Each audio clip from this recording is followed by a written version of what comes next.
हम जानते खुदा ने सारी बातें पहले से नियोजित है खुदावन, लेकिन हम ये नहीं जानते कि किस प्रकार से आएंगे पिता।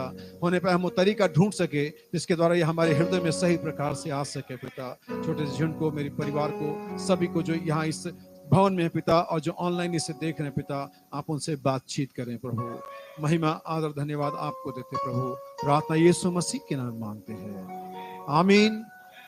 परमेश्वर के वचन को पढ़ेंगे। फिलिपियों की पत्री उसका 3रा अध्याय और उसकी 12वीं आयत से मैं आपके लिए आज इस सुबह को पढ़ूंगा। Philippians chapter number 3 verse number 12। फिलिपियों की पत्री उसका 3रा अध्याय उसकी 12वीं आयत से मैं आपके लिए आगे तक पढ़ता हूं, बल्कि 16वीं आयत तक मैं आपके लिए पढ़ूंगा। ध्यान से सुने सभी लोग, जिनके पास बाइबल नहीं है वैसे सुने, जिनके पास बाइबल है आप चाहे तो मेरे साथ पढ़ सकते हैं। आइए हम सब इसे पढ़े। यह मतलब नहीं कि मैं पा चुका या सिद्ध हो चुका हूं, पर उस पदार्थ को पकड़ने के लिए दौड़ा चला जाता हूं जिसके लिए मसीह यीशु ने मुझे पकड़ा था। हे भाइयों, मेरी भावना यह नहीं कि मैं पकड़ चुका हूं, परंतु केवल यह एक काम करता हूं कि जो बातें पीछे रह गई हैं उनको भूलकर आगे को ओर दौड़ा चला जाता हूं, निशाने की ओर दौड़ा चला जाता हूं, ताकि वह इनाम पाऊं जिसके लिए परमेश्वर ने मुझे मसीह यीशु में ऊपर बुलाया है। हम में से जितने सिद्ध हैं यही विचार रखें, और यदि किसी बात में तुम्हारा और ही विचार हो तो परमेश्वर उसे भी तुम पर प्रकट कर देगा। इसलिए जहां तक हम पहुंचे हैं उसी के अनुसार चले। प्रभु क्या उसके वचन के पढ़े जाने पर हम सभी बैठ सकते हैं। प्रभु आप सभी को आशीष दे। क्या हम महिमा की तालियां यीशु मसीह को बजा सकते हैं? हालेलुया। यीशु मसीह के साथ मधुर नाम में आप सभी को जय मसीह की। क्या हम परमेश्वर की भवन में होने के लिए खुश हैं?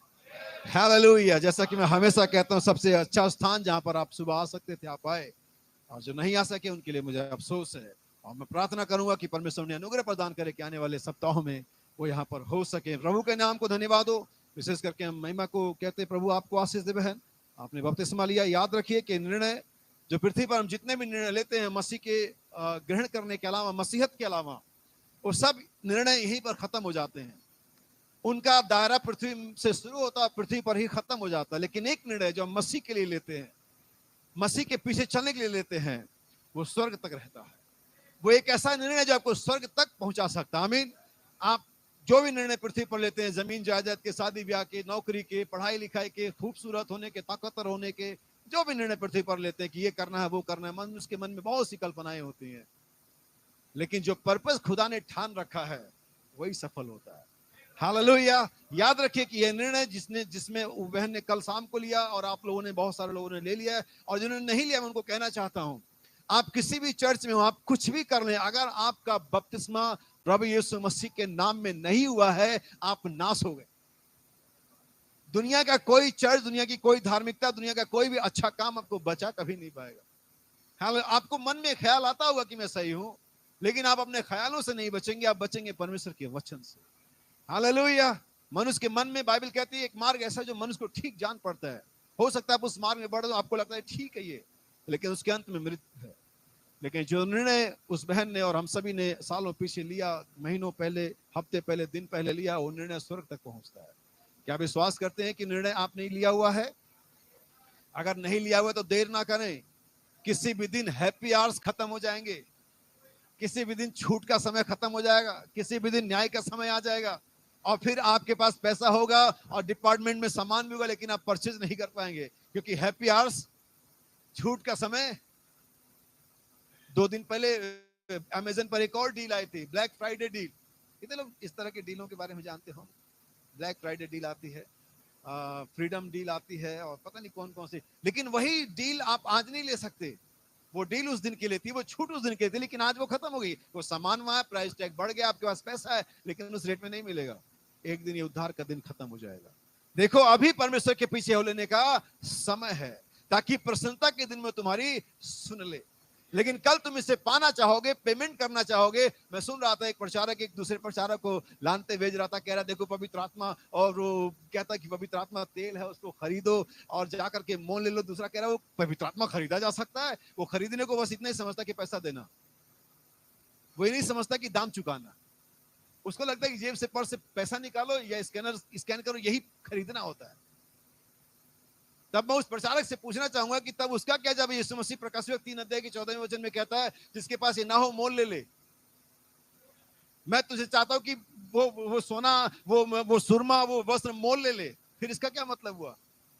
लेकिन प्रचारक आपस में लड़े पड़े हैं, बड़े बड़े प्रचारक, उनके फॉलोअर्स देखेंगे, उनके वीडियो पर व्यूज देखेंगे, हजारों लाखों है। और मैं देखता हूँ कि दोनों कैसे लड़ रहे हैं। तीसरा आता है और तीसरा स्टेटमेंट डालता है, अंधा अंधे को रास्ता दिखाया जाएगा दोनों गड्ढे में। मैंने कहा तीसरा मेरे लिए भी अंधे की लिस्ट में तीसरा भी है। हालेलुया। क्योंकि यहाँ पर सारा का सारा मामला परमेश्वर के वचन का है। और आज इस सुबह में जो आप यहाँ पर आए हैं तो आप याद रखिए कि आप सबसे अच्छी जगह पर आए। आप सुबह यहाँ पर जिसको सुनने के लिए आए वो व्यक्ति वो नहीं जो आपको दिख रहा है। क्योंकि मैं यकीन नहीं करता कि आप में से किसी का मानना यह है या आप ये चाहते हैं कि आप मुझसे सुने। आपने अपने घर में चलते समय क्या दुआ करी? अगर आपने की हो कि प्रभु आज जब मैं आपके भवन में जाता हूं तो आपने क्या दुआ करी? अगर आपने की हो तो फिर आप ये अपेक्षा क्यों करते हैं कि भाई लोग कुछ कहेंगे आपसे? फिर आप इस बात पे खुशी या इस बात पे दुखी क्यों होते कि भाई ने ऐसा बोला? अपनी दुआ में विश्वास करिए।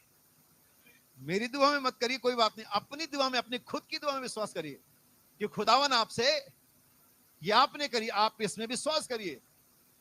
हालेलुया। कई बार ऐसा होता है कि परमेश्वर बात करता है और हम नहीं पहचानते, हम सोचते हैं कि नहीं ये तो परमेश्वर नहीं है।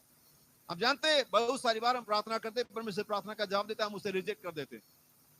इजराइल ने प्रार्थना करी होगी कि हमारे लिए एक मसीहा आना चाहिए, ठीक बात है, और मसीहा आया और कहा नहीं ये नहीं है।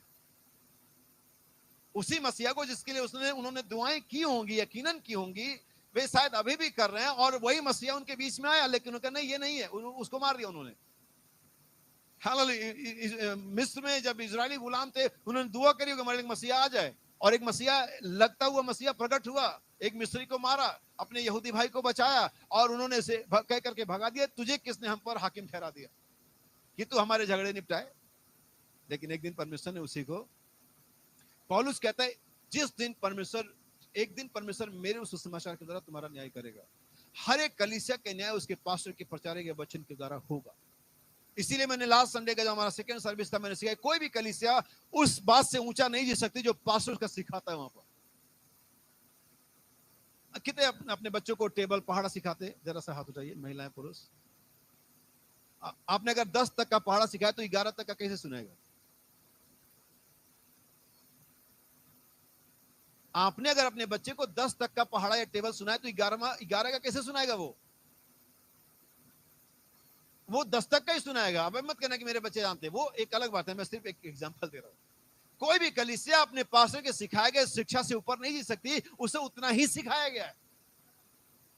इसीलिए जरूरी कि पास्टर्स जो हो पर कलीसिया को पूरी शिक्षा दें। पौलुस तीमुथियुस से कहना डांट, सिखा और उनको उपदेश दे। हालेलुया। लेकिन प्रॉब्लम यह है कि हम शिक्षा को लेना नहीं चाहते। बहुत सारी बार हम शिक्षित नहीं होना चाहते। हम दुनिया में बहुत ज्यादा एजुकेटेड हो सकते हैं, लेकिन क्या हम मसीहत में भी एजुकेटेड हैं? क्या हम मसीहत में शिक्षित हैं? क्या हमने मसीहत की अभी प्राइमरी क्लास या नर्सरी क्लास ही ज्वाइन कर रखी है, या हम आगे बढ़ेंगे standard first standard second standard, और हो सकता है कि आपने स्कूलिंग कर ली, क्या आप कॉलेज में आने के लिए तैयार हैं? एक तो होता है प्री नर्सरी होता है, फिर किंडर गार्डन होता है, फिर नर्सरी होता है, फिर स्कूलिंग होती है, फिर कॉलेज होता है, फिर यूनिवर्सिटीज आती है। क्या आप पीएचडी होल्डर ही बनना चाहते हैं? तो ये सारी स्टेजेस है हमारी दुनियावी शिक्षाओं की, और इसी प्रकार से बाइबल की शिक्षा का भी स्टेजेस है। इसीलिए याद रखिए, जब हम अपने बच्चों को सिखाते हैं, जो हमारा परिवार हमें सिखाता है, हम उतना ही समाज में उतना ही स्टैंडर्ड लेकर के जा पाते हैं, उतना ही हम मैनर दिखा पाएंगे जितना हमें सिखाया गया है।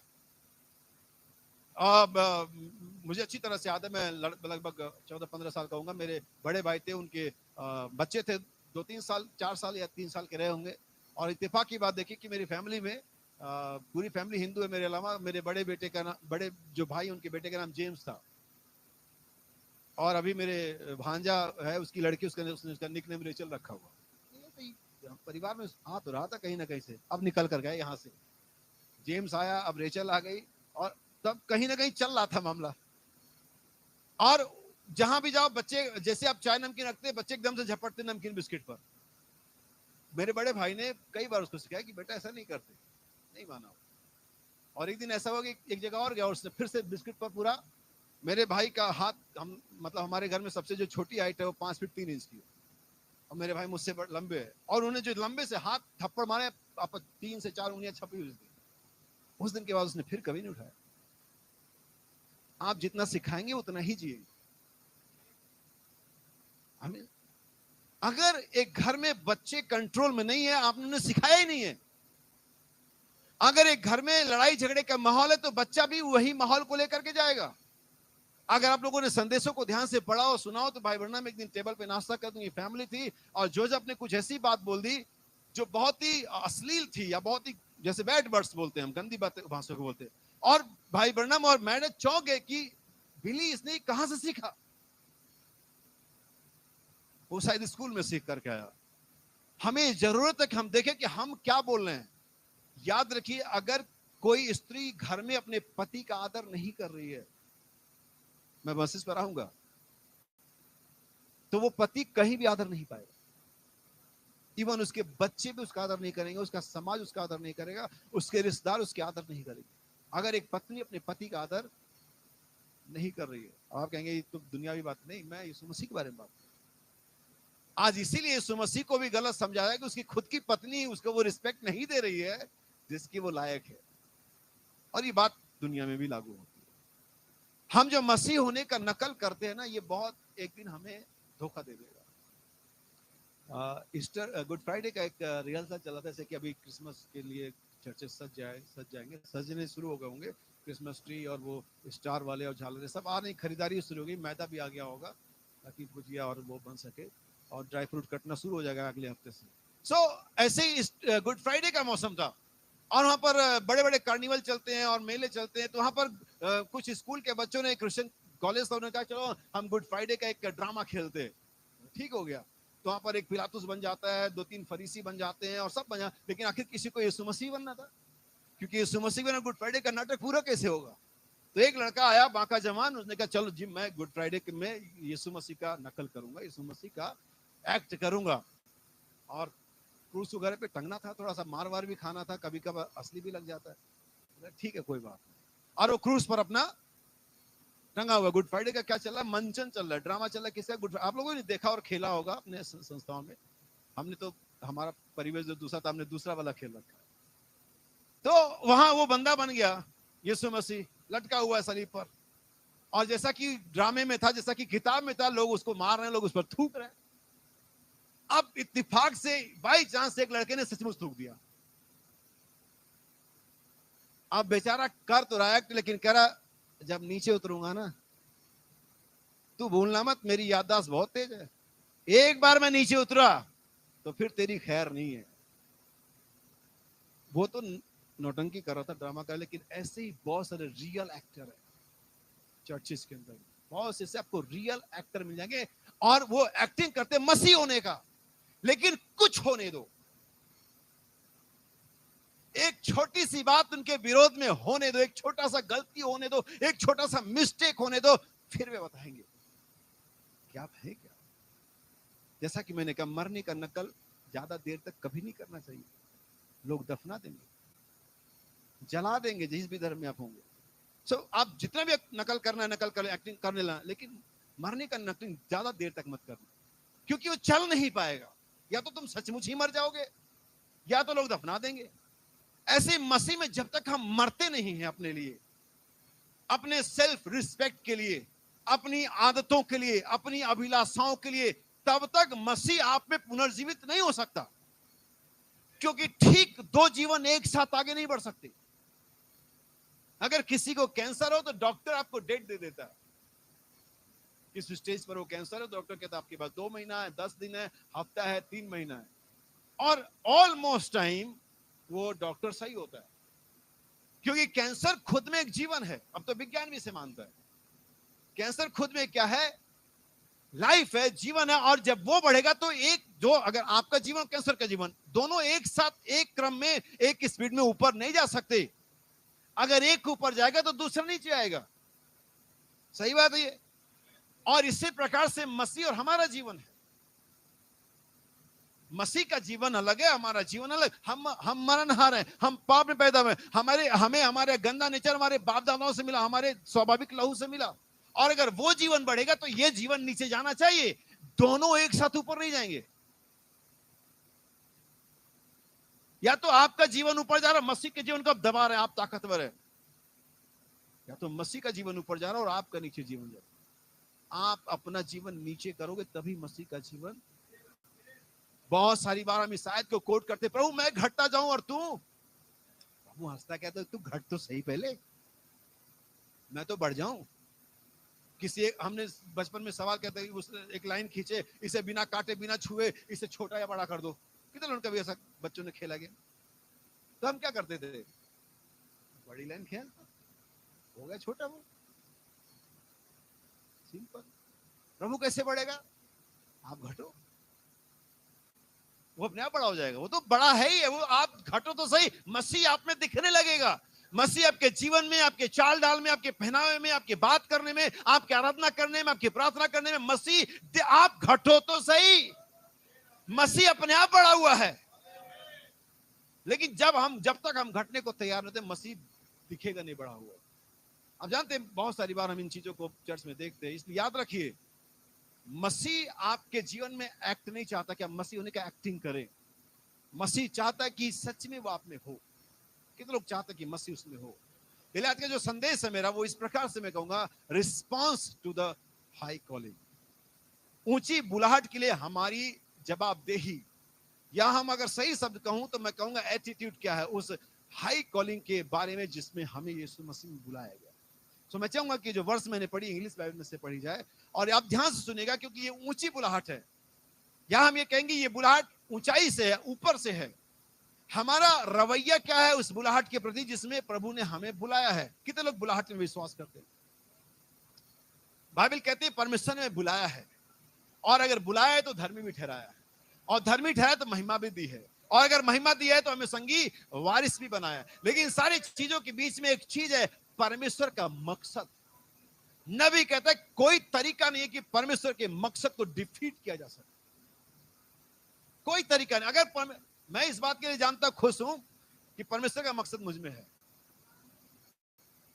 आज से 10 या 12 साल पहले संदेश प्रचार किया गया था, और मैंने बाइबल में कोट पढ़ा जहां पर बाइबल में हवाई जहाज में तो हवाई जहाज खराब होने लगता है और हवाई जहाज नीचे की तरफ जाता है, और तब बाइबल दुआ करते हैं, पिता अगर मेरा इस पृथ्वी पर काम समाप्त हो गया है तो ठीक है, ये सही समय जाने के लिए, लेकिन अगर नहीं, अगर अभी भी कोई काम तेरा मुझ में बाकी है तो इस हवाई जहाज को ठीक कर दे।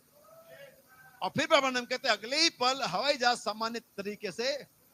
और जब मैं रात को भाई उस सवेरे प्रचार किया था, और रात को मैं भाई प्रिंस के घर गया, तो मेरी फैमिली थी, शेफर्ड था, उसमें आयजा नहीं थी, और हम मारुति वैन जो मैं स्कूल में चाहता था उससे मैं वापस आया रात के लगभग 9:30 बजे।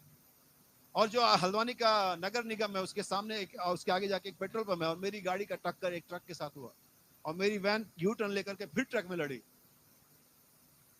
और आपको यकीन होगा, या मैं जानता, बहुत से लोग जानते चीजों को, मेरी वाइफ, मेरा बेटा था, और हमारे वाइफ के हाथ में 12 दर्जन, मतलब 1 दर्जन अंडे भी थे जिसको हमने ले रखा था कि हम कल इसका कुछ, एक अंडा भी नहीं फूटा। आप मेरी छोड़ दो, मेरी पत्नी, मेरे बेटे का छोड़ दो, 12 दर्जन, जो 1 दर्जन अंडे थे उसमें एक अंडा भी नहीं फूटा कि उसका हम आमलेट बना सके। गाड़ी का पिछला दरवाजा डैमेज हो गया पूरा। और तब मैं इस बात को जाना कि अगर परमेश्वर का मकसद मुझ में या जिसमें भी है, शैतान नहीं इतना ताकतवर कि आपको कुछ नुकसान पहुंचा सके। जो परमेश्वर आपके सर के एक बाल का नंबर जानता है, वो आपकी कितनी हिफाजत करेगा, और उसने किया है। यही वजह क्या सुबह आप यहां पर हैं। हालेलुया। परमेश्वर के मकसद को कभी भी डिफीट नहीं किया जा सकता, लेकिन क्या हम उस मकसद को एक विश्वासी के तौर पे जान पाए हैं? क्या हमने परमेश्वर के सामने कभी घुटने पर जाके पूछा कि प्रभु आपका मकसद मेरे जीवन में क्या है? हम हर बार इसे भाइयों पर, या फ्रंट लाइन जो भाई लोग होते हैं ना, जो जैसे सैनिक में फ्रंट लाइनर होते हैं, स्कूल में बोलते हैं ये अच्छा, ये 4-5 मुख्य लोगों के लिए, ये बाकी का काम इन्हीं लोगों का है बस। एक बहन को घुटने पर जाकर के पूछना चाहिए कि प्रभु आपका मकसद मुझ में क्या है? एक जवान लड़की को, एक जवान लड़के को पूछना चाहिए कि प्रभु आप, अगर आपने मुझे बुलाया तो आपका मकसद मुझ में क्या है? क्योंकि पौलुस कहता है उस ऊंची बुलाहट को समझो, देखो कि वो ऊंची बुलाहट क्या है, क्या रिस्पॉन्स है परमेश्वर का परमेश्वर के प्रति हमारी बुलाहट का। जिस परमेश्वर ने बुलाया हमने क्या रिस्पॉन्स किया, क्या रवैया अपनाया उसके प्रति जिसने परमेश्वर ने बुलाया। और आज अगर मैं यहां हूं तो सिर्फ इसलिए हूं क्योंकि मैंने परमेश्वर की बुलाहट को समझा और उसके सही रवैया अपनाया। वहां पर उसके प्रति मैं कभी भी वफादारी से छोड़कर कुछ नहीं जाना। जवानी से मैं भी गुजरा, जैसा कि मैं अपने बच्चों को, कलीसियाओं को जहां भी जाता हूं बताता हूं, ऐसा नहीं था कि मैं 21 साल का था अचानक उठा था अगले दिन तो मैं 44 साल का हो गया, ऐसा नहीं था। मैं 18, 19, 20, 21 सारे नंबर पूरे करके आया हूं। भाई बहनों के पास एक लड़का है लगभग 19 साल का, 20 साल का, बिली पार्सन, जो संदेश आप प्रचार करते हैं ना, ये आप जैसे बुजुर्ग लोगों के लिए ठीक है, आप लोग ये ठीक प्रचार करते हैं, क्योंकि आप क्या है, उस समय भाई बहन लगभग 50 के नियर अबाउट थे। अच्छा, उसने लड़के से कहा, ओ जो भी है, आप तुम्हारी उम्र कितनी है लड़के? उसने कहा मेरी उम्र ऐसे 21 साल की या कुछ ऐसे बताया। भाई बहन कहता जब मैं 18 साल का था बैप्टिस्ट चर्च में, तब से मैं यही प्रचार करता। हम जवानी के दिनों से हैं, लेकिन हम परमेश्वर के लिए कभी भी लापरवाह नहीं रहे। हमने वो सारी हरकतें की होंगी जो गलत हैं, लेकिन जब परमेश्वर के वचन का मामला है, जब प्रचार का मामला है, जब आराधना का मामला है, जब चर्च जाने का मामला है, जब चर्च को ठीक करने का मामला, हम कभी लापरवाह नहीं हुए। उसमें हमेशा उस दिन से लेकर के आज के दिन तक सिंसियर बने हुए हैं, बने हुए थे नहीं। मुझे आज भी चर्च समय से आना प्रिय लगता है। मुझे आज भी चर्च में चर्च के फिजिकल कामों को करना अच्छा लगता है, और मैं चाहता हूं कि मैं करूं, बजाय इसके कि मैं चादर तान के सो जाऊं। एक दिन तो कब्र में सबको पांव फैलाना ही है।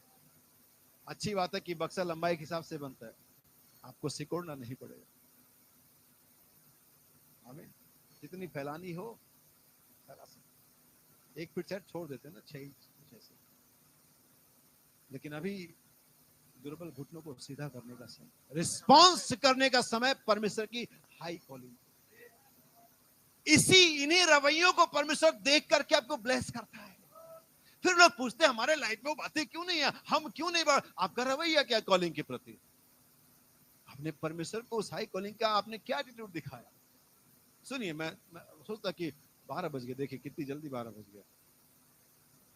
पढ़िए Philippians 3:12।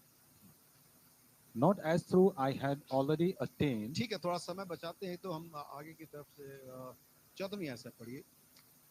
I press toward the mark for the prize. अब देखिए, जो निशाना मैंने मसीह के लिए तय किया है, मैं उसकी तरफ प्रेशर के साथ, दबाव के साथ क्या कर रहा हूं? आगे बढ़ रहा हूं, पीछे नहीं जा रहा हूं। बहुत सारी बार लोग मसीह में 1 हफ्ता आगे बढ़ते, 1 महीना आगे बढ़ते, 1 साल आगे बढ़ते, खूब बढ़ते और अचानक 2 साल का गैप मार देते, पीछे जाते। जितना बढ़े थे ना वो उतने और पीछे हो गए। लेकिन पौलुस कहता है मैं लगातार प्रेस कर रहा हूं, प्रेस ऑन। भाई बर्नम कहते हैं दीवार में अगर आप गिरा नहीं पाए तो छेद करना, प्रहार करना शुरू करिए। कितना पढ़ा इस तरह से, आप छेद करना शुरू करिए, इस पर प्रहार करना शुरू करिए, लगातार करते रहिए और एक दिन आप उसे गिरा देंगे। दशरथ माझी का नाम सुना आप लोगों ने? Real story. दशरथ माझी बिहार का हुआ करता था। उस पहाड़ को काट दिया उसने, जिससे लोग घूम करके जाया करते थे। और जब उसने शुरुआत करी, कल्पना करिए उसने शुरुआत करी होगी, लोगों ने कहा पागल हो गया आदमी, क्या कर रहा है ये। आते जाते लोग बड़बड़ाते होंगे, आते जाते लोग टोन पास करते होंगे, आते जाते लोग उसके पत्नी, उसके बच्चों को भी कहते कैसा बेकार का आदमी, क्या इसमें। लेकिन आज हम सब जानते हैं उसने क्या कर दिया। जब आप शुरुआत करते हैं ऐसा लगता है कि कुछ नहीं हो रहा है, ऐसा लगता है कि हम गलत कहीं, कई बार मन में अपने आता डाउट, कहीं मैं गलत तो नहीं कर रहा हूं। लेकिन आप करते रहिए, आप करते रहिए, एक दिन आप अपना नतीजा प्राप्त करेंगे। लेकिन हम थक जाते हैं, हम डर जाते हैं, मायूस हो जाते हैं, हम आलोचनाओं से परेशान हो जाते हैं। लेकिन नहीं, यही तो आपको बल देती हैं, यही तो आपको उभारती है, आगे बढ़ो। ऑनवर्ड्स क्रिश्चियन सोल्जर, मसीही सिपाही, आगे कदम मार।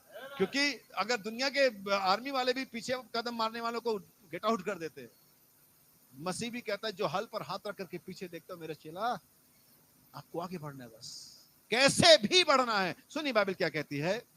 I press toward the mark for the prize of high calling of God. से खुदा ने मुझे बुलाया है। ये आपका रवैया क्या है मसीह के प्रति, जिसमें परमेश्वर ने आपको बुलाया है। मैं चाहता हूं कि आप मेरे साथ कुछ आयतों का अध्ययन करें और फिर मैं सिलसिलेवार आपके सामने बातों को रखूंगा। मैं चाहूंगा कि अय्यूब की किताब पढ़ी जाए, इंग्लिश में ही पढ़ी जाए, और इसका आखिरी चैप्टर है, इसकी 12वीं आयत होनी चाहिए मेरे ख्याल से। अय्यूब 42 की दूसरी आयत। Job chapter number 42 verse number 2. I know that thou canst do everything, and that no thought can be withholden from thee. अब यहाँ पर थॉट लिखा हुआ है, लेकिन अगर आप एक और अनुवाद देखेंगे, एम्प्लीफाइड बाइबल को देखेंगे, तो वो जो वहां थॉट है उसकी जगह पर्पस है, कि तेरा मकसद कभी भी असफल नहीं हो सकता। आप जानते हैं परमेश्वर का जो मकसद है हमारे लिए, वो कभी भी असफल नहीं हो सकता। जब परमेश्वर ने सारा को और अब्राहम को बुलाया कि उनके द्वारा एक इसहाक को लेकर के आए, और हम देखते हैं कि इससे पहले कि इसहाक पैदा होता, वहां अबीमेलेक आ जाता है जो सारा को अपनी पत्नी करने के लिए ले लेता है। अभी अगर आप कल्पना करो, अगर वहां पर अबीमेलेक सारा के साथ कुछ ऐसा कर जाता जिसको नहीं करना चाहिए, तो फिर इसहाक कैसे आता?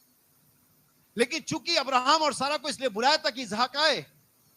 परमेश्वर जिसका दर्शन मुश्किल से इजरायली पाते हैं, वो इतना ज्यादा इस अपने मकसद के प्रति इतना ज्यादा सिंसियर था, वो अबीमेलेक के टेंट में चले गया, एक खतनारेत के टेंट में चले गया, और उससे कहा अबीमेलेक तू मरे हुए के समान है, वो मेरे भविष्यवक्ता की पत्नी, उसे वापस कर।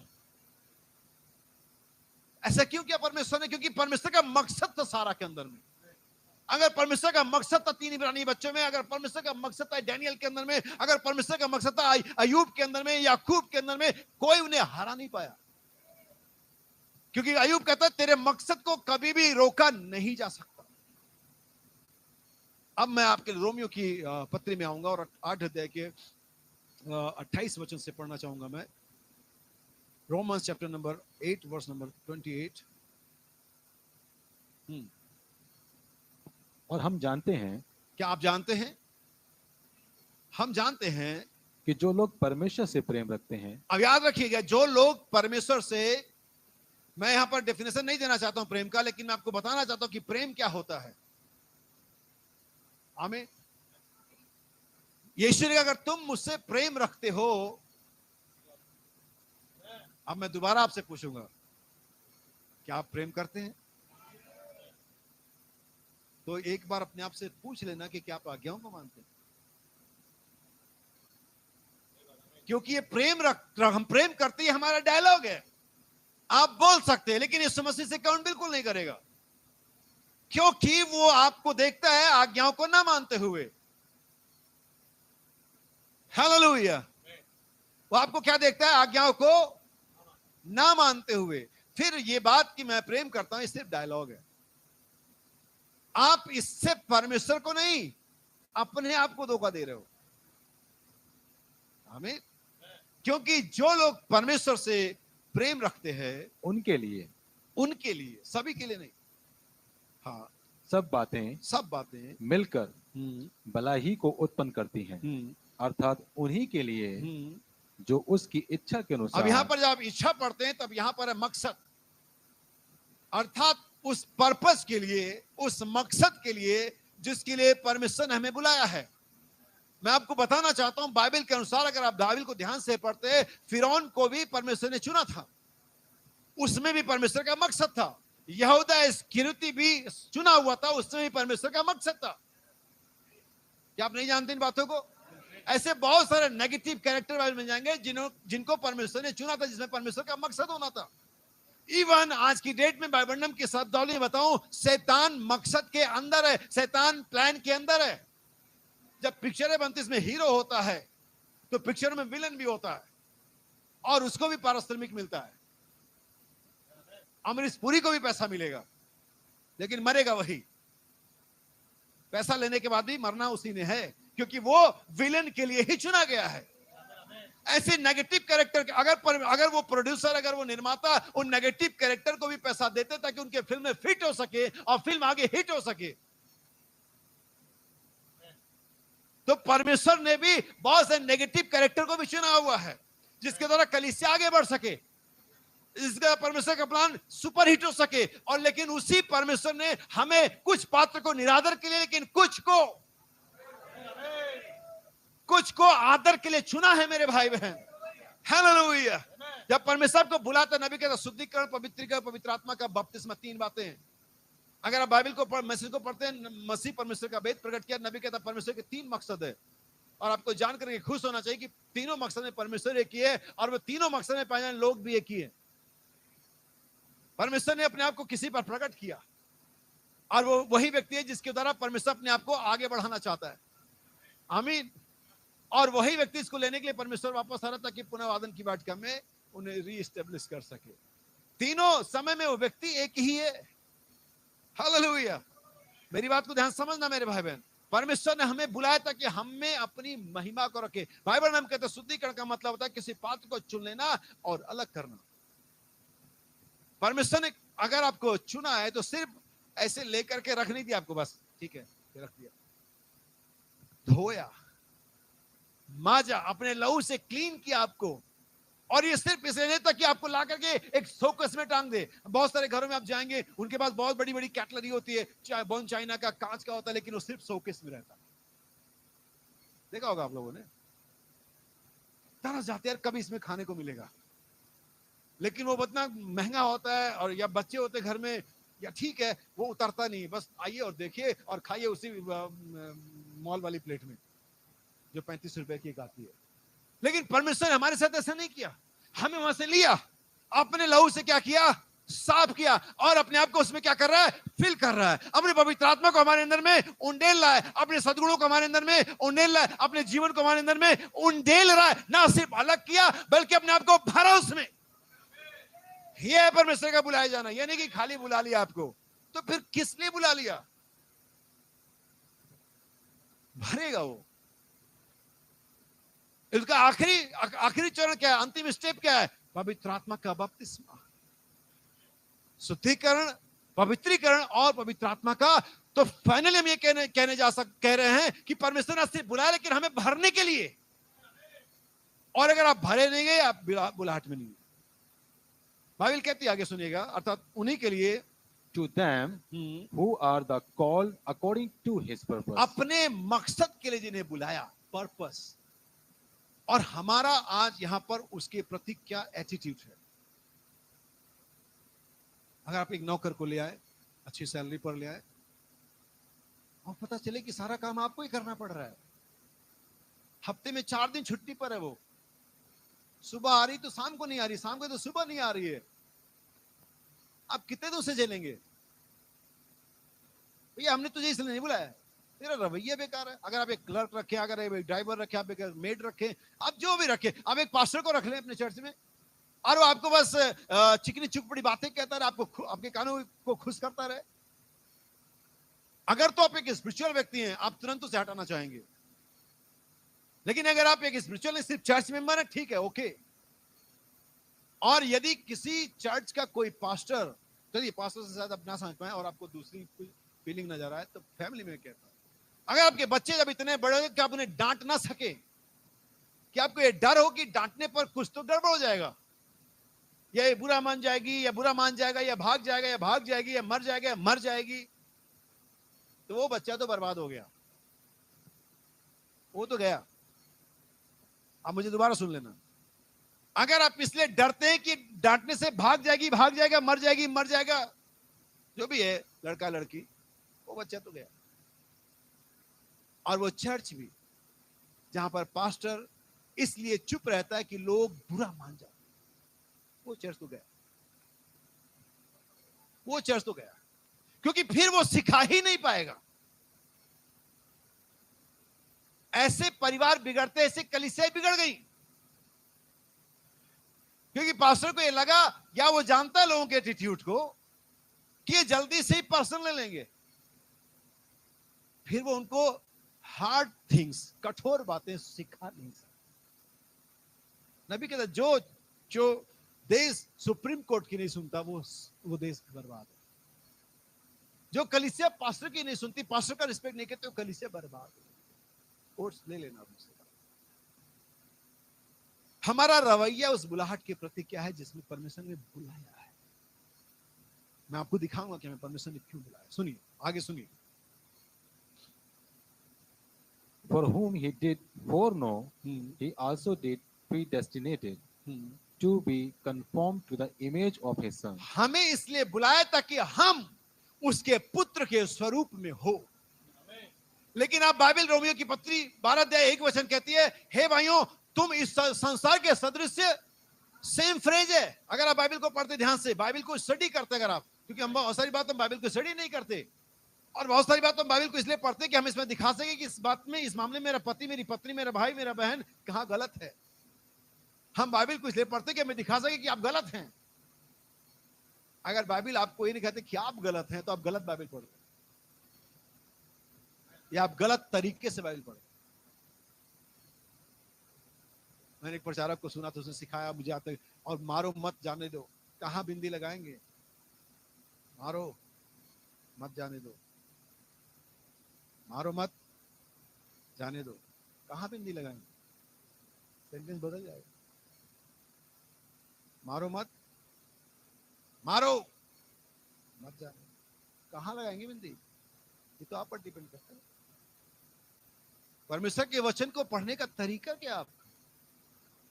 तुम यीशु का तुम किस प्रकार से पढ़ते हो? प्रभु 7 भाई थे, बड़े ने शादी करी, बिना बच्चा पैदा किए मर गया, फिर वंश को आगे बढ़ाएंगे, दूसरे ने शादी कर ली उसी औरत से। इस प्रकार से 7 ने की और शादी करी, 7 मर गए, वो औरत भी मर गई। अब प्रभु ये बता कि जब वो स्वर्ग में जाएंगे, जी उठने के बाद वो किसकी पत्नी होगी? यीशु मसीह पहले हंसा। तो कैसे पढ़ते हो? अरे तुमको ये पढ़ लेना चाहिए कि मरने के बाद शादी ब्याह नहीं होता है। एक पृथ्वी पर तुमको शादी करके समझ नहीं है मामला क्या है, या तुम ज्यादा सुखी रहे क्या जो तुम वहां भी करना चाहते हो? मैं ये लफड़ा वहां नहीं करने दूंगा, मैं वहां कोई क्लेश नहीं चाहता। तुम्हें जितना शादी ब्याह करना, क्लेश करना, इधर कर लो, उधर कोई क्लेश नहीं चाहता मैं। उधर कोई स्त्री, कोई पति पत्नी, उधर सब भाई बहन होंगे, कोई क्लेश नहीं होगा। हालेलुया, आमीन। लेकिन अगर हम बाइबल को सही से समझ लें तो क्लेश यहां भी नहीं होगा। बाइबल के इसने भली पत्नी ब्याली, उसने बहुत कुछ पा लिया। लेकिन एक सुंदर स्त्री लाइक ए कटरीना कैफ,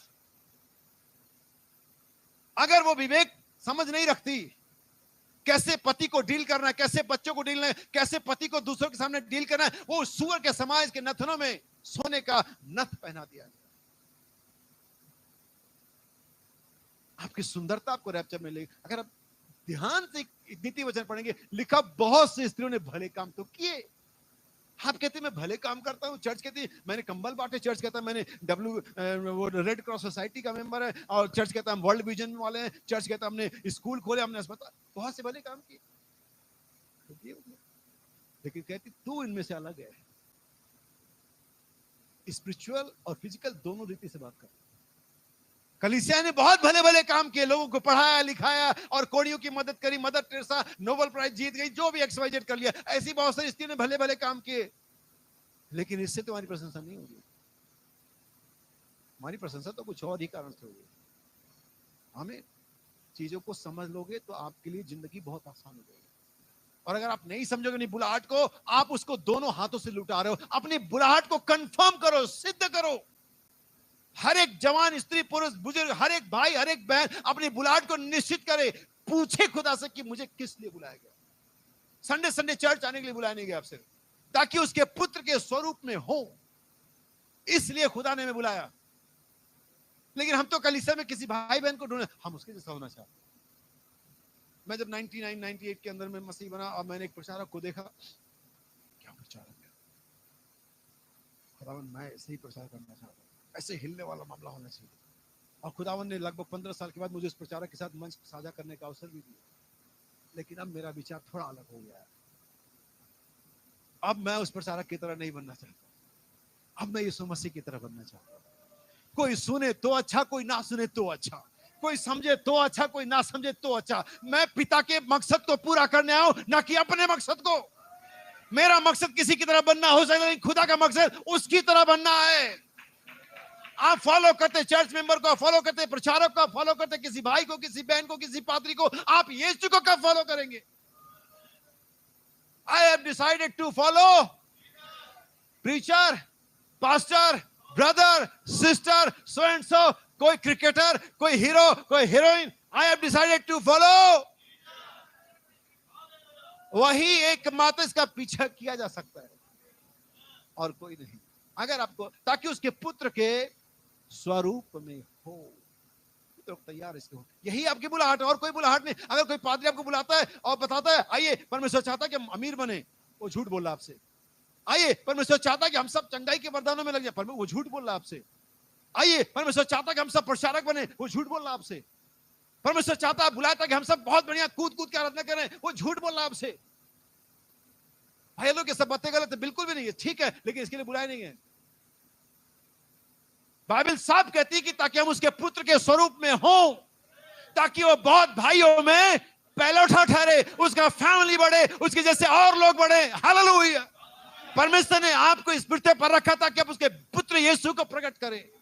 यही हमारी एकमात्र बुलाहट है। लेकिन मेरा सवाल है, हमारा इसके प्रति रवैया क्या है? हमने इसे कैसे लिया है? हम इसके बारे में क्या कर रहे हैं? मैं चाहूंगा कि उस कोड को पढ़ा जाए जो आपके पास है, पहला वाला कोड। ध्यान सुनिएगा, मैं अभी बहुत सारी आयतें हैं जो हम पढ़ेंगे। Christ is the mystery of the God revealed. दूसरा वाला Expressions. हाँ, ये अनुभव है या कुछ इस तरह से। हाँ, इस संदेश में बाइबल, इस नाम से आपको बहुत सारे संदेश मिलेंगे, लेकिन 62 का है, 62 का है। पैराग्राफ नंबर 10 है। We are all here for a purpose of God. भाई बहन कहते हैं यहाँ पर हम सब जो जमा हुए हैं इसके पीछे या परमेश्वर के उद्देश्य के लिए जमा हुए हैं। ये जितना सेटअप देख रहे हैं चर्च के अंदर में, हर एक चीज, चेयर, माइक, म्यूजिक, कैमरा, ये हर एक चीज का एक पर्पज है। कोई चीज है यहाँ पर फालतू? हर एक इंस्ट्रूमेंट का, हर एक सीट का, हर एक व्यक्ति का यहाँ होने एक पीछे उसके पर्पज है। कितने लोगों ने कभी मैं जानता हूं आप होली दिवाली नहीं मनाते, लेकिन घर की सफाई तो साल 6 महीने में करते ही होंगे। महिलाएं, पुरुष भी करते हैं, हम तो कई बार तो दोनों मिलके करते हैं। और अब ढूंढते हैं कि इसमें क्या चीज है बेकार, किसको फेंको।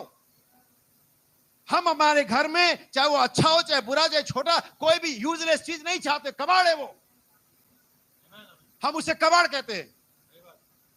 क्या करते हैं आप? बेचो इसे, फेंको इसे, दे दो किसी को, उड़ा डालो। यानी कि आप अपने घर में, अपने बैग में, अपने कहीं भी एक यूजलेस चीज नहीं चाहते। फालतू का है वो, बोझ बढ़ा रहा है। परमेश्वर कब से कलीसियाओं को झेलता है? यूजलेस मेंबर, नो एक्टिविटी, कोई कार्यवाही नहीं, कोई जीवन उनके परमेश्वर के प्रति कोई एक्टिविटी नहीं है। कोई चर्च अटेंड नहीं है, कोई प्रीचिंग नहीं है, कोई वर्शिप नहीं है, कोई आमीन नहीं है, यहां तक कि मुंह से हालेलुया कोई उच्चारण भी नहीं है। यूजलेस बैठे हुए हैं। 70 किलो का ढेर, 80 किलो का ढेर, 90 किलो का ढेर, 50 किलो का ढेर, चाहे 45 किलो का ढेर। अगर आप अपने घर में फालतू चीजों को फेंक देते हो, यीशु मसीह का वचन कहता है मैं तुझे मुंह से उगलने पर हूं, मैं भी तुझे अपने वचन में से बाहर फेंक दूंगा।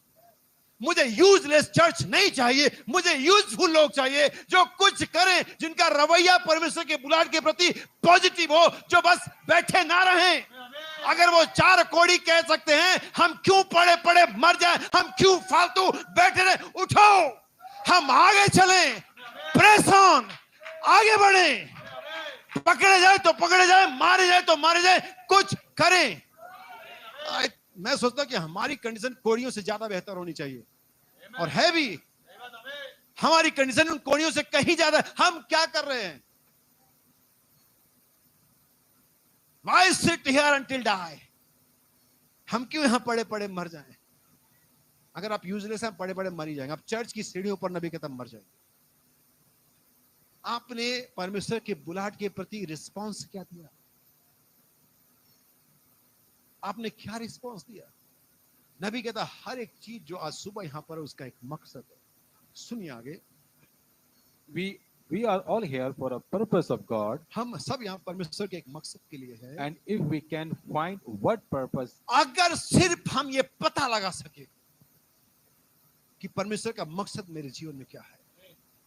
आज कलीसिया यहां पर वो पता लगा सकती है कि हर चीज पता लगा सकती है, लेकिन एक बात को पता नहीं लगा पा रही है कि उसका परमेश्वर का मकसद उसके जीवन में क्या है।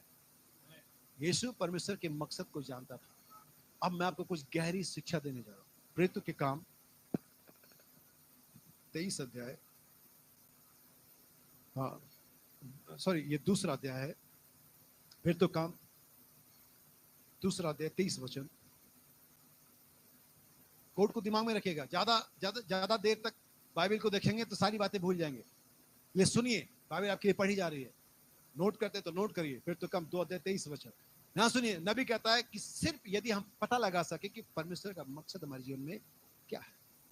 बाइबल सुनिए, उसी को जब वह परमेश्वर की ठहराई हुई मनसा, परमेश्वर की ठहराई हुई मनसा, पर्पस, ये यीशु के बारे में बात लिखी हुई है।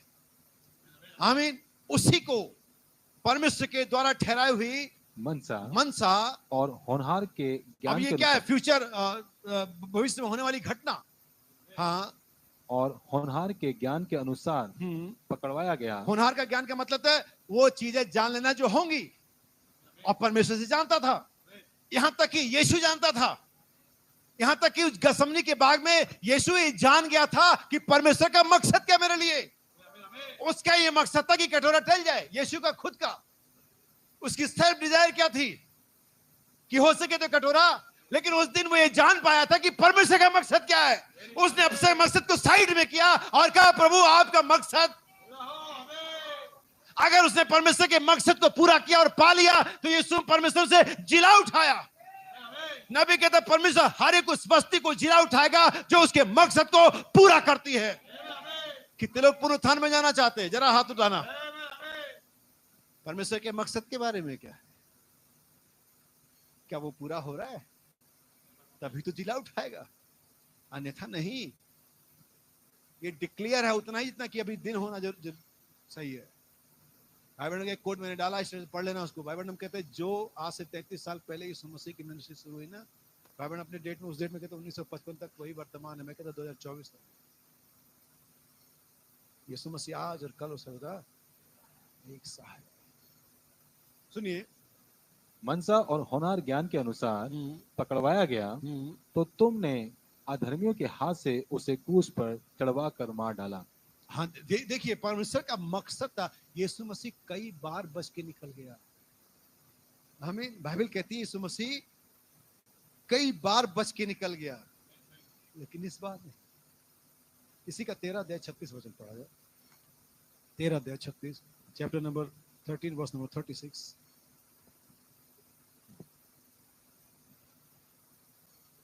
क्योंकि दाऊद तो परमेश्वर की इच्छा के अनुसार, अगर यहाँ ये हिंदी बाइबल इसलिए मैं कहता हूँ बार बार, आपको अगर संभव इंग्लिश बाइबल पढ़िए।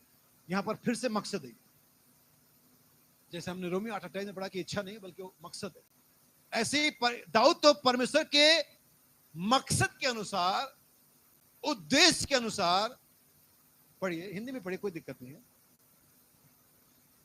क्योंकि दाऊद तो परमेश्वर की इच्छा के अनुसार, दाऊद तो परमेश्वर की इच्छा के अनुसार अपने समय में सेवा करके सो गया और अपने बाप दादों में जा मिला।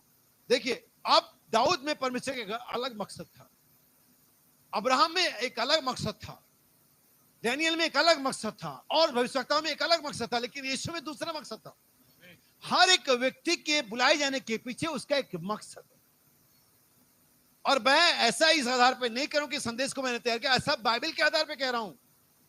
अर्थात उन्हीं के लिए जो उसके मकसद के अनुसार बुलाए गए हैं। हालेलुया। यही बात महत्वपूर्ण है। इसलिए भाई बहन हम कहते हैं, कोर्ट पे वापस आएंगे, भाई बहन हम कहते हैं हम में से हर एक जो आज यहां पर है उनमें से प्रत्येक के लिए परमेश्वर का एक मकसद है। हमारे छोटे बच्चे भाई बहन सोचते हैं कि हम क्या कर सकते हैं। तुम वो कर सकते हो जो बड़े नहीं कर सकते। हो सकता है उनके घुटनों में कमजोरी हो सकता है खड़े ना, लेकिन तुम चिल्ला सकते हो, तुम ऊंचा उछल सकते हो, तुम जोर से आराधना कर सकते हो सकता है कि कोई बहन के मेरे आप प्रार्थना कर सकती, आप नमाज़ बोल सकती हैं, आप उसका अनुवाद कर सकते, आप भविष्यवाणी कर सकती हैं।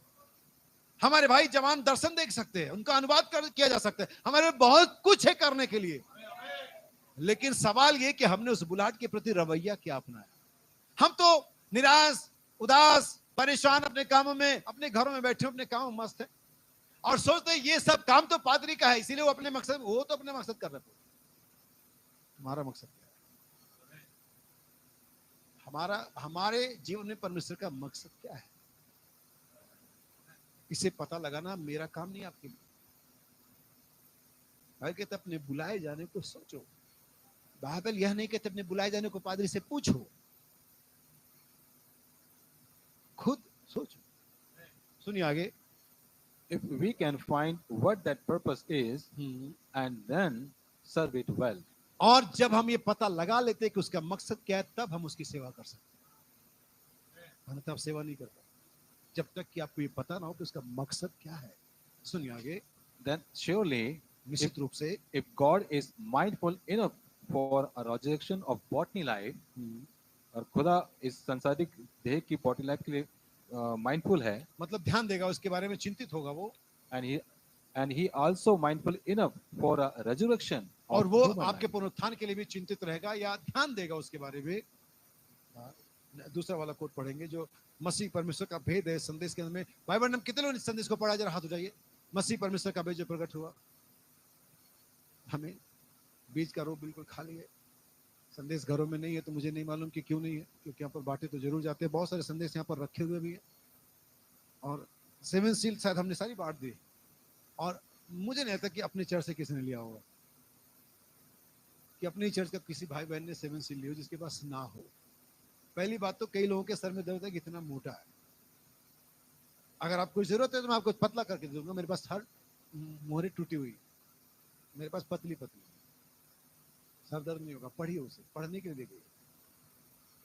मम्मी पापा जब कोई जो भी वसीयत वाला होता है, जिसकी जो मर जाता है उसकी नौकरी चल रही होती है, और फिर जवान भाई या बहन होते घर में, उनको नौकरी पानी होती है, तो सबसे पहले क्या जुटाते हैं?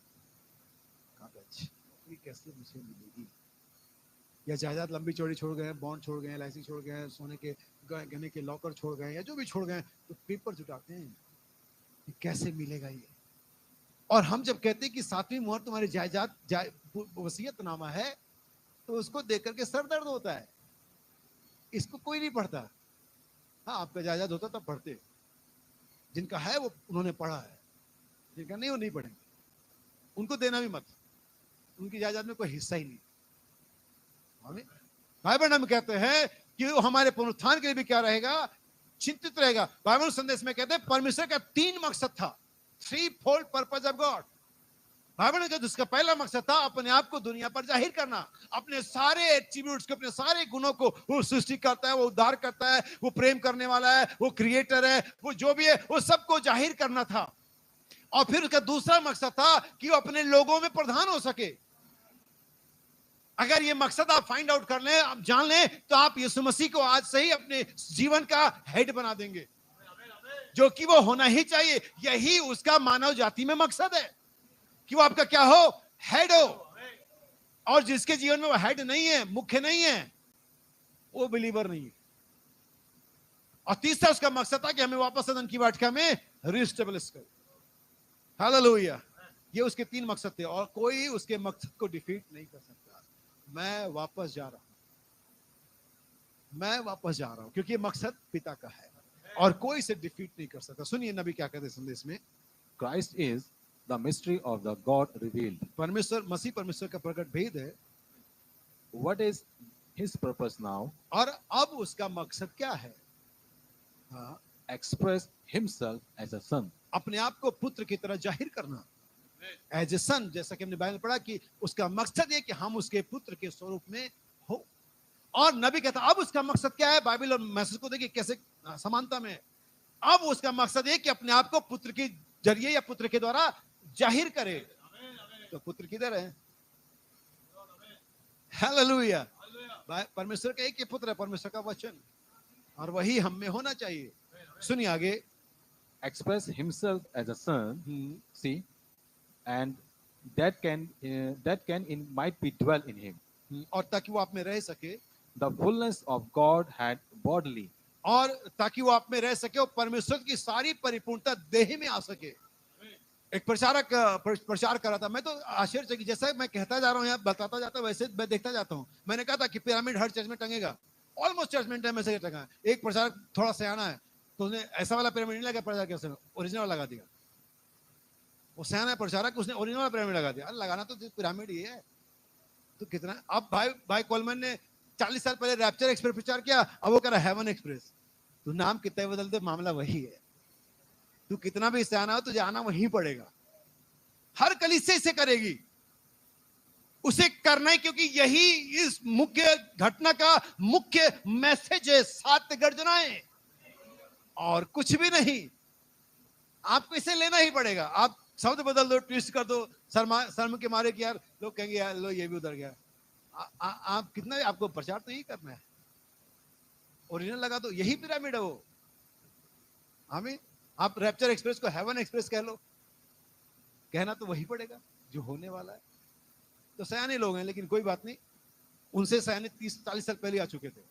सुनिए आगे। I have got Colossians lying here और वहां कुलस्सियों की पत्री के बारे में भाई बहन बात करते हैं, right before me, और ठीक मेरे पहले, that all through the scripture और ये सारी बातें पवित्र शास्त्र के अनुसार हैं, that's what God's purpose was. कि ये सारी पवित्र ये बताता है कि परमेश्वर का मकसद क्या है। Then through this life of his son, और उसके पुत्र के जीवन के द्वारा, his cross, वो जो सलीब है, the blood, लहू, it says here, और वो यह कहता है of his cross, उसके क्रूस के द्वारा, that he might reconcile to himself a ताकि body. हमारा अपने साथ मेल मिलाप कर ले। क्रूस के द्वारा वो हमारे साथ क्या कर ले, और वही है जहां पर आपका दाम चुकाया गया, वही है जहां पर परमेश्वर ने आपका हाथ पकड़ा। क्रॉस पर परमेश्वर के दोनों, यीशु के दोनों हाथ ऐसे फैले हुए, आपका हाथ लिया जो पापी थे, और दूसरी तरफ परमेश्वर का जो पवित्र है, और बीच में उसका लहू आ जाता है, क्योंकि लहू बीज करने वाली खाई को भर देता है, और उसने हमारा हाथ मिला दिया। यही परमेश्वर का मकसद था यीशु मसीह में, और यीशु मसीह का लहू का मकसद है कि आपको वापस बुलाए। लहू पुकारता है, लहू में आवाज है, लहू आपको कॉल करता है, और अगर आपके अंदर में लहू की गहराई है तो आप उस बुलाहट को रिस्पॉन्स करेंगे। यही तो बुलाहट का रिस्पॉन्स है। अगर वो लहू बुलाता तो कहीं लहू होना चाहिए जो बाउंस बैक कर सके। तेरी जलधाराओं ने उस शब्द को सुन के उसे पुकारा, गहराई को, उस क्रूस पर उसने हमारा मेल मिलाप कर लिया, और लहू इस पुकार को देता है। Life of this son, his cross, and the blood, that might तीन reconcile. चीजें यहाँ पर, पुत्र, लहू और सलीब। Amen. हाँ That he might reconcile to himself a body, हाँ, a bride, उसकी दुल्हन यानी देह का के साथ मेल मिलाप कर सके, which is Eve. जो कि हवा थी, That is second Eve. जो कि अब दूसरी हवा है। ये पहली Amen. हवा के लिए नहीं था, ये दूसरी हवा के लिए लहू, सलीब और पुत्र, ताकि आपको वापस मिला सके। यही तीसरा मकसद था अदन की वाटिका में वापस जाना। सुनिए, And God gave it in a type. अब देखिए, अगर इस मिस्ट्री को ले लेना, जब अदन की वाटिका में परमेश्वर ने उनको स्टेब्लिश किया, उनको डोमिनियन दिया, उनको राज्य दिया, उनको अधिकार दिया, और पुत्र और पुत्री करके स्टेब्लिश कर दिया, वहां पर उनके पास सारा राइट था। और उनको फिर जब उन्होंने गुनाह कर दिया तो उनको क्या कर दिया, बाहर निकाल दिया। क्या होगा जब वो वापस आएंगे, उनके पास क्या पोजीशन होगी जब भी वापस आएंगे? और वाना ही है, क्योंकि नबी ने कहा वो 3 मकसद है उसका। और तीसरा है अदन की वाटिका में क्या पोजीशन होगी उनकी जब वापस आएंगे। सिंपल है, जो थी वही रहेगी, जो वो थे वही रहेंगे जब वो वापस आएंगे। क्या वो वापसी के रास्ते पर है? अब ये मत कहना भैया लोग कि आपको कैसे मालूम, कैसे कह सकते, बताता हूं। उड़ाऊ पुत्र जब चले गया, सब कुछ स्टोरी को शॉर्ट कर देते हैं, लेकिन वो कहता है मैं वापस जाऊंगा और मेरे पिता से कहूंगा, हे पिता, मैंने तेरे और स्वर्ग के विरोध में, सवाल मेरा यह है यहां पर समझाने के लिए कि उसने स्वर्ग के विरोध में क्या पाप किया। बाइबल के अंदर में 10 आज्ञाओं में आगे अपने माता पिता, क्या जो बच्चे नहीं मानते वो स्वर्ग के विरोध में पाप करते हैं, चाहे वो बड़े हो, जवान हो, चाहे टीनेजर हो, चाहे बच्चे हो। इस बात को समझ लेना। आमीन। और मैं उसे कहूंगा कि मैंने तेरे और स्वर्ग के विरोध में, मैं इस लायक नहीं कि मैं पुत्र कहलाऊं या पुत्र हूं, मुझे एक दास की तरह। लेकिन जब पिता ने उसे वापस लिया, जब पिता ने उसे घर में बुलाया, तब क्या वो दास की तरह रखा उसने? नहीं, वो पुत्र था, वो पुत्र है और वो पुत्र रहेगा। हालेलुया। जब वापस आया वो कह रहा कि मैं इसके लायक नहीं, ये उसकी सोच है। लेकिन पिता की सोच ने उन्हें कहा तू यीशु के पास आ, यदि तू पुत्र है। शैतान तुझे शक के बारे में, मुझे कोई शक नहीं है, तू ये ईयरफोन बड्स लगा रहे, यदि तू मुझे मेरे पास कोई ईयरफोन बड्स नहीं है, मेरे पास आमीन है। मैं पुत्र था, मैं पुत्र हूं, मैं पुत्र रहूंगा। अगर आप एक बार पुत्र थे, अगर एक बार पुत्रियां थी, तो आप हमेशा ही वही रहेंगे। यही आपकी बुलाहट है। इसी प्रकार से रिस्पॉन्स करिए।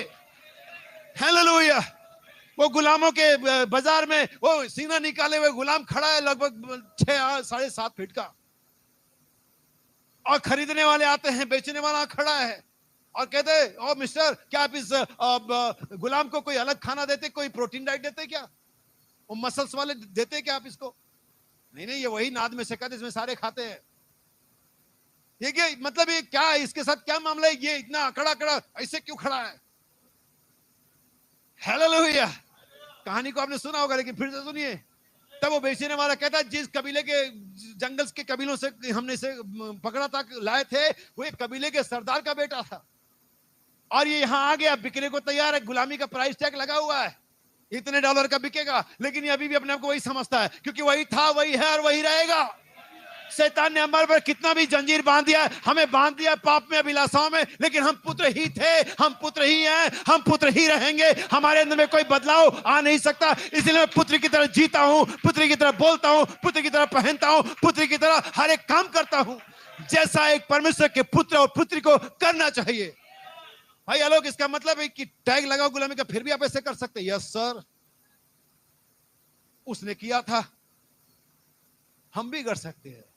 शैतान टैग लगा सकता है कि आप पृथ्वी के हैं, शैतान टैग लगा मरणहार है, शैतान टैग लगा सकता पापी है, लेकिन उसकी बात मत सुनिए। आपको शैतान की बातों पे कान लगाने की जरूरत है नहीं। आपको तो परमेश्वर के वचन पर कान लगाने की और विश्वास करने की जरूरत है। हालेलुया। क्या आप समझ पाए चीजों को? बस कंप्लीट करेंगे, मुझे लगता है कि हम अगले सप्ताह में इसे फिर से देखना पड़ेगा। And God gave it in a type, और ठीक है, like did he Moses and all them. और परमेश्वर ने उनको एक ऐसा दिया जैसे कि मूसा था, The same thing he did in Adam and Eve, जैसा कि अदन में हवा ने किया था। giving a type और वही एक उदाहरण है, that they were Christ and the bride. और मसीह और दुल्हन का नमूना। He is the second Adam, और वो मसीह जो दूसरा आदम है, the church is the second Eve. और कलीसिया दूसरी हवा है। क्या आप समझ पाए चीजों को? जैसा आदम पहला आदम था और हवा थी, वैसे मसीह दूसरा आदम, उसकी कलीसिया दूसरी। लेकिन इसमें एक फर्क है।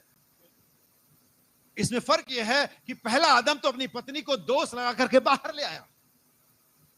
हमें पहले आदम ने अपनी पत्नी को दोष लगा करके उसके साथ मिलकर के अदन से बाहर आया, लेकिन दूसरा आदम यीशु मसीह उसके दोष को मिटा करके, अपने लहू से पाक और साफ करके, हर एक दाग, हर एक झुर्री को मिटा करके फिर वापस अदन में ला रहा है। हालेलुया। यही तो महान बात है जो मसीह ने हमारे लिए किया। लेकिन मेरे भाई और बहन, तब क्या जब कोई आपका सारा उधार चुका दे? तब क्या जब आपके कोई सारे बंधन तोड़ दे? तब क्या जो आप करना चाहते हो लेकिन आपके अवश्य में ना, आपके औकात में ना, और कोई आपको आपके लिए आकर के उसके कर दे, तब आप उसके प्रति क्या रवैया दिखाएंगे? फिर आपका एटीट्यूड क्या रहेगा उसके प्रति? आज हम कहते हैं यीशु मसीह ने मेरे पापों को धो दिया, आज हम कहते हैं यीशु मसीह ने मुझे बहुत ब्लेस किया, हाँ यीशु ने मेरे लिए ये किया, यीशु ने मेरे लिए वो किया। सही बात उसने किया, लेकिन हमारा रवैया उसके प्रति क्या है? हमने उसके प्रति क्या किया?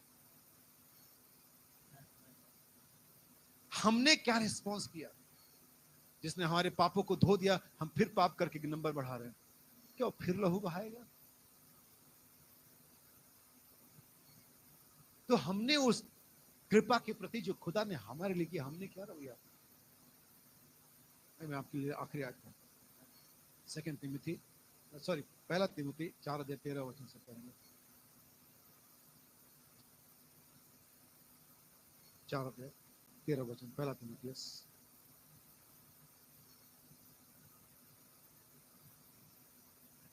फिर मैं आखिरी वचन आपके लिए पढ़ूंगा,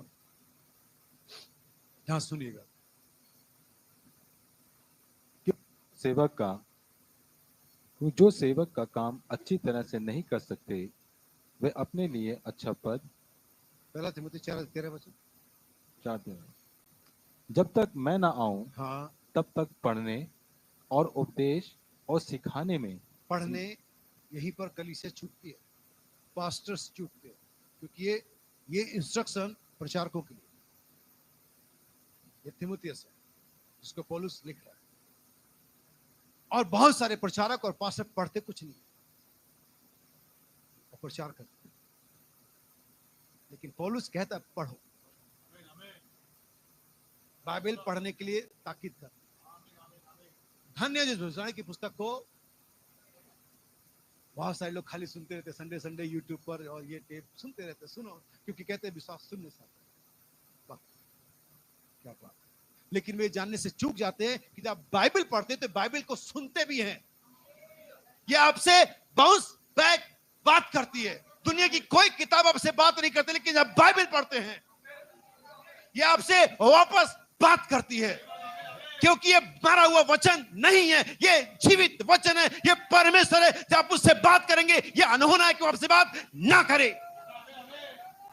और जो बाइबल नहीं पढ़ते परमेश्वर से बात कर ही नहीं सकता, क्योंकि किसी मरे हुए से बात करो, ओ तुम मर गए, तुम चले गए, तभी जवाब देता है वो। लेकिन अगर बीमार भी है, बेड पर भी है, कुछ नहीं करेगा तो धीरे से हाथ ही पकड़ लेगा सर पे, ठीक हो जाएगा। आप परमेश्वर के वचन से बातचीत कर रहे हैं, ये मरा हुआ बीमार नहीं है, ये तो जीवित परमेश्वर है। जब पढ़ते हैं ये बात करता है। हमारा एटीट्यूड क्या उसके प्रति?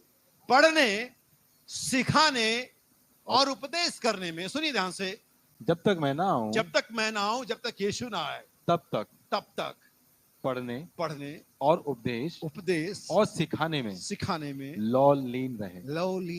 पर अगर कलीसिया का काम शिक्षा पाने, रोटी तोड़ने, संगति रखने, प्रार्थना करने में लौलीन रहना है, तो प्रचारक का काम पढ़ने में, उपदेश देने में और सिखाने में लौलीन रहना है।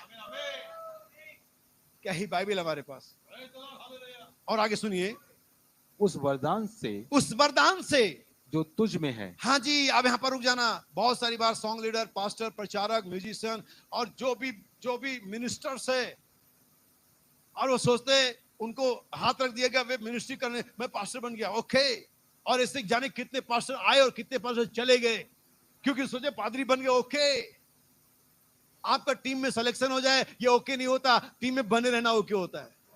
जाने कि आप लोगों ने एक वर्ल्ड कप, जो 83 में हमने वर्ल्ड कप जीता था, उसमें खिलाड़ी था विन्नी करके, उसका आगे का नाम स्टुअर्ट रोजर विन्नी, लेकिन उसका एक बेटा है स्टुअर्ट विन्नी। कितने लोग जानते हैं स्टुअर्ट विन्नी को? सिर्फ एक मैच खेला, सिर्फ एक मैच, बाहर। टीम में आ गया, रोजर विन्नी का बेटा था, टीम में आ गया। सचिन तेंदुलकर का बेटा तो अभी तक आ भी नहीं पाया। मैं क्या सिखा रहा हूं कि हमें कुछ मिल गया, हम निश्चित हो गए, मैं पादरी बन गया, इनफ, ओके। अब मुझे जाना है, 2-4 आयतें पढ़नी, 2-4 मैसेज के कोट पढ़ने, मैं प्रचार कर जाऊंगा, ओके। मैं ये बन गया, ओके। नहीं, पौलुस कहता है जो वरदान बहुत सी प्राचीनों के हाथ रखने तुझे मिले, निश्चित मत रह, लगातार प्रेस ऑन, लगातार आगे बढ़, लगातार चौकन्ना रहे, लगातार मेहनत कर, लगातार प्रैक्टिस कर। सुनिए, उस वरदान से जो तुझ में है, मैं नहीं कह रहा कि नहीं है। पौलुस भी कहता कि नहीं है, आप में गिफ्ट है, हो सकता है आपकी कॉलिंग हो सकती है, लेकिन आपने उस कॉलिंग के प्रति रिस्पांस क्या दिया है? प्रभु ने मुझे बुलाया कि मैं प्रार्थना करूं, प्रभु ने बुलाया कि प्रचार करूं, प्रभु ने मुझे बुलाया ऐसे, लेकिन उनका रिस्पांस नहीं। आप जानते हैं परमेश्वर के भवन में एक काम करना कितना बड़ा ब्लेसिंग होता है? आप जानते हैं मसीह के लोगों के लिए एक कटोरा पानी पिलाना कितना बड़ा ब्लेसिंग होता है? परमेश्वर से काउंट करता है। हो सकता है कि आप जिससे पिलाए वो काउंट ना करे, भूल जाओ, नमक हराम निकले, जो भी आप उसे कहते हो, परमेश्वर नहीं होता है। आपकी निगाहें किस पर हैं? लेकिन हम तो चाहते हैं हमने इसके लिए किया, ये हमारे लिए उल्टा ही करता है। हमारी सोच में प्रॉब्लम है, हमारे एटीट्यूड में प्रॉब्लम है। हमने उसके लिए नहीं किया। अगर मैं आज यहां पर खड़ा हूं, मैं कहूं कलीसिया मैंने कितना तुम्हारे लिए मेहनत की, नहीं, मुझे कलीसिया से कोई लाभ या आशा नहीं है मुझे उससे। ये जॉब, ये सेवकाई परमेश्वर ने मुझे दी है, मैं इसे परमेश्वर के लिए करता हूं। लेकिन ये आपकी जिम्मेदारी कि आप रिस्पॉन्स करते हैं। सो बाइबल कहती है, फिर लाइन को फिनिश करते हैं, उस वरदान से उस वरदान से जो तुझ में है तुझ में है और हाँ भविष्यवाणी के द्वारा हाँ प्राचीनों के हाथ रखते समय तुझे मिला था, तुझे मिला था, निश्चिंत मत रहे। निश्चिंत मत रहे। ऐसे बड़े उद्धार से निश्चिंत रह के हम बच नहीं सकते। और यहीं पर एक बिलीवर, एक मिनिस्टर, चाहे कोई भी मिनिस्ट्री छोटा और बड़ा करता हो, एक बिलीवर जो लगातार सालों साल से चलता रहा है और निश्चित होता है ओके हम तो स्वर्ग जा रहे हैं, ना ना ना, निश्चित मत रहे। लगातार कोशिश कर, लगातार जांच परख। तलवार को बहुत देर तक म्यान में रखो, जंग खा जाती है। गाड़ी को बहुत दिन तक ना चलाओ, इसका सेल खराब हो जाता है, बैटरी डंप हो जाती है। पियानो को ना बजाओ, जो भी चीज अगर रखी यूज नहीं है वो तो यहां तक कि आप बिस्तर पे पड़े रहो, घुटने जाम हो जाएंगे। आपको तो एक्टिव रहना है। और हम कभी जागते हैं, कभी मीटिंग अटेंड करेंगे लगातार, फिर कभी सन्नाटा छा जाएगा, कभी लगातार दुआ चली फिर सन्नाटा छा जाएगा, कभी लगातार प्रेजिंग फिर सन्नाटा छा जाएगा, कभी लगातार चर्च फिर सन्नाटा छा जाएगा। ये ऊपर नीचे लाइफ में चलता रहता है, क्योंकि हम अपने मकसद, हम अपने सोच से चलना है। लेकिन बाइबल कहती है निश्चित मत रहे। सुनिए आगे, उन बातों को सोचता रहे। उन बातों को सोचता रहे, मनन कर उस पर, आमीन, सोचता रहे। उन्हीं में अपना ध्यान लगाए रहे। किसमें? जो वरदान तुझे मिला है, जो सेवा तुम्हें मिली है, जो परमेश्वर के कलीसिया में, मसीह की देह में जो भी छोटा या बड़ा काम तुम्हें मिला है। जब मैं कहीं जाता हूं, मैं कुछ पढ़ता हूं, मैं कुछ देखता हूं, मैं मैसेज ढूंढ रहा होता हूं।